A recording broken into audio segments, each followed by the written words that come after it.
100 கோடி பாடல் நெஞ்சில் ஊறுகின்ற வேளை இது.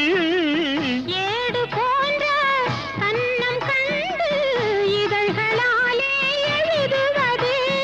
அந்திப் பொழுதில் தொடங்கும் அன்பு கவிதை அரங்கம்.